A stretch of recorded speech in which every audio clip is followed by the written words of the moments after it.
This is the new Flagstaff E-Pro E20BHS. I'm still calling it new for us even though we've had it a month, but it's just been sitting in the driveway. We haven't been able to go anywhere yet. I thought I'd give a little walkthrough, show you all the stuff with the trailer. Full disclaimer, I'm no expert. This is our first camper, and I'm learning all kinds of new stuff about it. We haven't de-winterized it yet, so we'll be doing that later this weekend and actually fully using it. So on the outside here, the first thing I want to point out is the awning. So it's a huge awning and it comes out about 8 or 10 feet. If the wind stays down, I'll open that up later in the video. On the back side here, there's a little railing where you can hook stuff to. So it comes with this little table and a grill. I have not put the grill together yet, but basically the grill would then plug into your gas right there underneath. Here's an outlet. So when you have shore power, you can use that outlet. This is the back of the fridge and the microwave. This is the exhaust vent for the stove, so you have to pop that open whenever you use the exhaust fan. This window is by the stove and opens up. This speaker is your outside speaker, so when you have the radio on inside, this is zone 2, zone 1 is inside. I believe this is the intake and exhaust for the heater. The door itself has the keypad entrance, so you don't have to use the key all the time. That's really nice. And this just pops up and opens up, so you have a handle when you go in. We'll go inside in a little bit.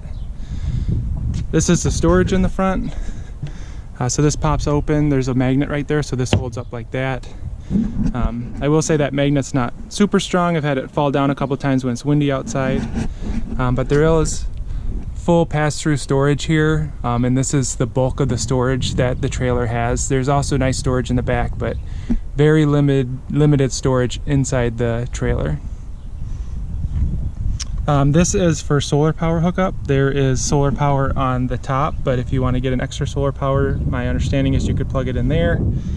And then each of the 4 corners has a stabilization jack, and that's what this tool is for, to level up your trailer. On the front, there's a nice big window. We have the bike rack as well. Power tongue jack. It has, this is the light. You can't really tell right now because it's light outside. Oh yeah, you can. And then up and down. This can be taken off if for some reason you needed to manually jack it. That's where you do it. 2 propane tanks, 2 batteries. Underneath there is a red key. I don't know if you can see it from there, but basically that's your quick disconnect for the battery. So if you want to completely turn the battery off, if you're storing this or aren't going to use it for a while, that'll be the way to make sure you don't drain your batteries. And here's where you plug into your vehicle. These are for the anti-sway hitch.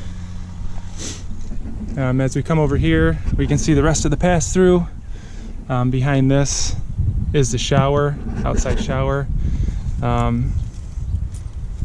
That doesn't stay shut unless it's locked, so it's still locked. But right there, hot and cold. These are your inlets for city water, cable and satellite, and an antifreeze inlet when you're winterizing it. This is your fresh water tank fill and your electric hookup. And this is the water heater.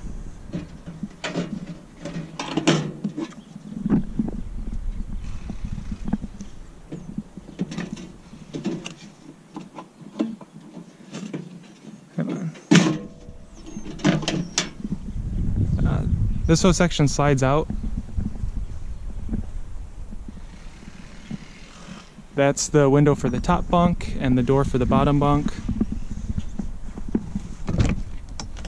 So this is where most of the rest of the storage is.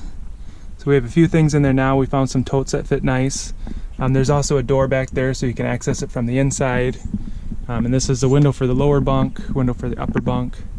The other nice thing is this bunk. So if you see there's a little hook right there, this bunk actually lifts up completely. And then you can push this hook in and lock this in the up position, get tons more storage. We're actually able to get both of the kids' bikes in here when this is up, so we can put my wife and I's bike in the front and take all 4 bikes with us when we eventually go somewhere. And then to get it down, just take that back out, bring this down, and pop this down. And this does have a deadbolt, similar to the front door. Here's your gray and black water tank discharge. And then there is a ladder so you can get up on top. I will say that it doesn't feel super secure as I'm climbing up here, but it does just to give you an idea of what's on top. You can see way up there, there is a antenna for the TV. In the middle there is the air conditioner. There's a solar panel, Wi-Fi extender, and this is the exhaust fan for the bathroom. And then we did pay extra to get the observation camera in the back, so we can see behind us when we're driving. So that's it for the outside. Let's take a peek on the inside next. So the stairs fold up right nice into the camper, and it's a really sturdy set of stairs. One thing we do have to be careful of, make sure you do open the door all the way, otherwise it'll catch the door on the way out. And just release that latch and drop them down. And again, it is really sturdy stairs, and the bottoms adjust, so if the ground's uneven, or if you need them shorter or higher, those just slide up and down.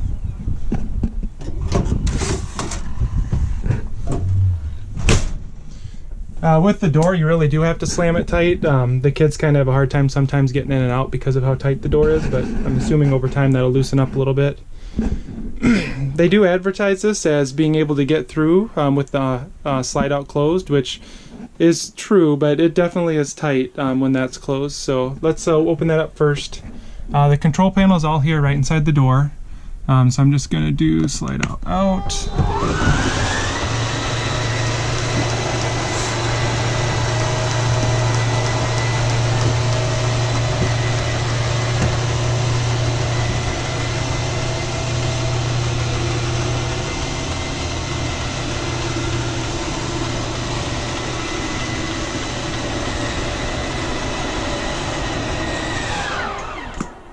So that does really give you a ton more space. It's really open in here.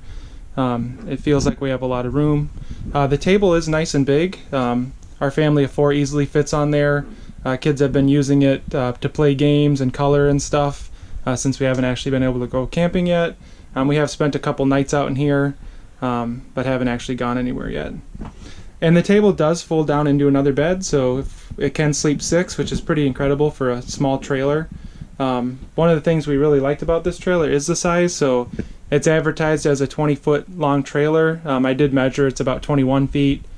It's only 3,500 pounds, so I'm able to pull it pretty easily with our SUV. And it's only 7 feet wide, which is really nice because I can still use my side mirrors on the SUV and still be able to see around it without extenders or anything, and my blind spot detectors still work because I can see around it, which is really nice. So these are the different levels. So if I push battery, I can see it's full. I'm actually not plugged in right now, so that means the batteries are full. I've noticed when I do plug in, that'll give me a reading of full regardless. And then these are different tanks. So we haven't used this yet. So fresh is still empty, black is empty, and gray is empty. That's how you'll be able to check how full those are. These lights will start lighting up as you get fuller. This is the water pump, and then these will be for your hot water, whether you're doing gas or electric. And these are the different lights. So this is interior. There are some porch lights, which are basically, turn that on. It's the little orange light right here. And then there's awning lights too, which are underneath here, which are actually pretty cool. In the front is the main bed for me and my wife. As you can see, there's tons of windows. Most of the windows open, the front one doesn't, but all of these side ones do. Even the one in the top bunk opens, and the one by the stove here. There is electrical outlets here, so if you push this down, pull it up. We have outlets here. It came with a heated mattress. There is a little bit of storage in the front, and this is kind of the entertainment area. So you have the radio here with the different zones. It also has different plugins for auxiliary. I believe this is an HDMI and a USB. This is the Wi-Fi Ranger, so we'll be able to use that when we go to campgrounds that have Wi-Fi to connect to their Wi-Fi easier, and then our devices connect to our camper. We've used it here at the house and it's been really useful. This is the TV. It does pull out and turn, which is nice, and it does play DVDs. Although you do need to switch it to the DVD input before you put the disc in, or it won't actually take it in. And when you're traveling, you just kind of snap it back into place and it holds pretty sturdy. Here's the kitchen area. Not a ton of storage because it's a pretty big stove. You do have the exhaust fan, gas burners, a small sink. The storage here is pretty limited. You'd pretty much just get this and this drawer, which is our silverware, I guess. There's a little bit of storage below, but that's it.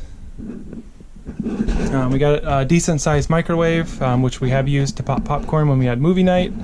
And the fridge is actually pretty large, especially for a small travel trailer. I believe that's the fuse box down here.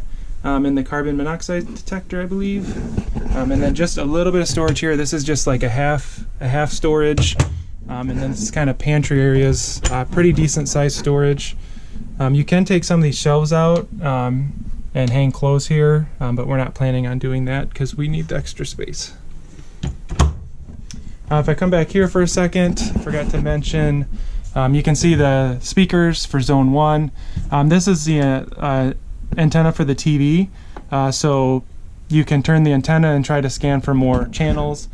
There is a button behind the TV to turn on a booster, which we found really useful to pick up more channels, but you can turn this and then scan for channels again if you're not getting many. This is air conditioner. We've not been hooked up to 30 amp power yet, so we've not tried that. We wouldn't need it anyways because it hasn't been that warm. This is the solar panel. The solar panel display. I haven't spent much time looking into this yet, but it just kind of rotates between different amp hours and how much the batteries are charged and stuff, I believe. This is the heater. So this is would be the gas heat. We have not used this yet, so not much to talk about there. There is storage here, but not a ton. And under there to the left is where the water heater and the filter are. When I do the de-winterizing, I'll need to get in there to turn some valves. I can show that in a separate video. There is a storage here. And this storage is what goes to the outside door. So previously I had that door open back there that you can see the light. This is the other end of that, so you can pull stuff out from the inside too, which is really nice. We could get at these totes either from here or the outside. The bunk beds do have little curtains they can close, so they can close those at night for privacy, or if they want it to be darker. This window opens and it has a shade that pulls down, which is nice. All the windows actually have shades that pull down. And I believe that there is a power outlet, and there is one up top as well. This is a bathroom. That's a smoke alarm. So the bathroom's a little tight. One thing we did do, instead of installing a toilet paper holder, we bought a standing one so we could kind of tuck it behind the toilet there. It also stores the toilet paper, which is nice. So not much in here. Light switch, turn on, off, outlet. There's a mirror. There is nice, decent storage up here for some stuff, which is good. There's a fan.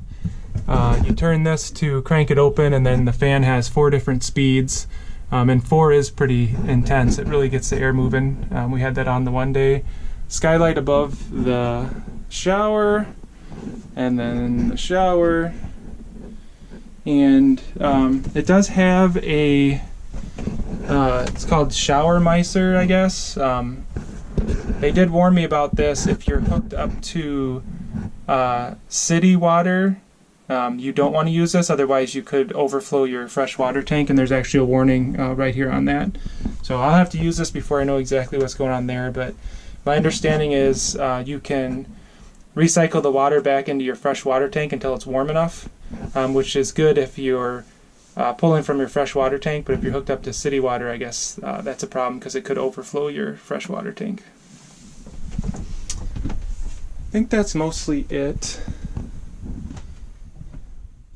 We're going to be de-winterizing this hopefully later this weekend.